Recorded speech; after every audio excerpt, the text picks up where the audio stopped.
Well, you just heard it from John. By the end of the week, the daytime highs are going to feel like overnight lows. And as it gets colder, it's more important to keep the warm air in and the cold air out. Not only to keep your family comfy and toasty, but it can save you a lot of money if you're not living in a drafty house. So what is the best way to make sure that you are not letting warm air and cash escape through the cracks and crevices of your home? Well, you could do something called a home performance assessment. And here to tell us more about that is Anil Kumar with CENTCOM. Thanks for coming back. Good, thank you. You brought some of your tools here. Yes. Well, you know, we were here a couple months ago talking about how to stay cool during the summertime. Now we're going to talk about how to stay toasty during the wintertime. Yeah. And actually, I brought a few things that if you do have a professional home performance assessment done that some of your technicians would utilize. Yeah. And one of this is one of these little fancy thermographic cameras. I was going to say, you know, folks will recognize the caulking gun. They're not going to know what the heck that is. So, you know, this is one of these little fancy devices that I'm sure if you can see right now on the camera, it shows you hot zones and cold zones. Yeah. So this is a little tool that your auditor would utilize. Would it frighten you if I...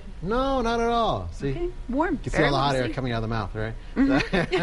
No, but I mean, when I put it in your direction, yes, you can see, all red, you can see the different temperature variances. Now, if you are a do-it-yourselfer, you can get something not quite this fancy at your local Don't think I'm not listening. Store. I'm listening. Okay. This is fun. At your local hardware store. It doesn't have the picture part on it, but it does have a laser beam, and that one does have a little sight laser on it. I figure it's probably not so good we turn that on. Would that hurt John? Because I had it focused on John. Yeah, I don't know, you know.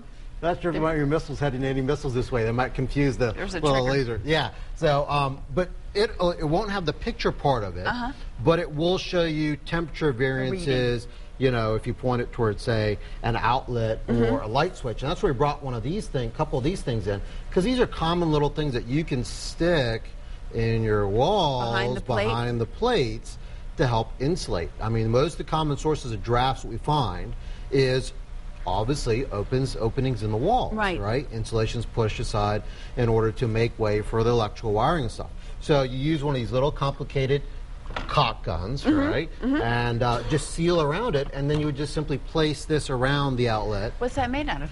Just a little foam. Just foam. It's just foam. Very simple. Very simple. And these are some of the simple areas that a home energy performance auditor would target, right? And so they can then identify this, and this will be part of the package. The other things, though, that they will test and will utilize is the overall home building system. And to do that, they'll use a blower door test and a duct washer test. And some of the other things that they'll end up finding and want to repair for you is the ductwork. That's a very, very common source.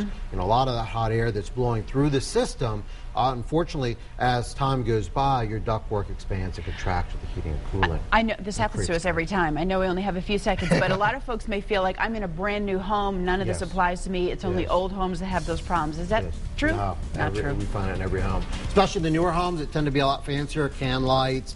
You know, all these nice fancy things in there. A lot of times there's no specific code for sealing all of those little openings up. More holes. Yes. Every light is a hole. That's it. Every switch.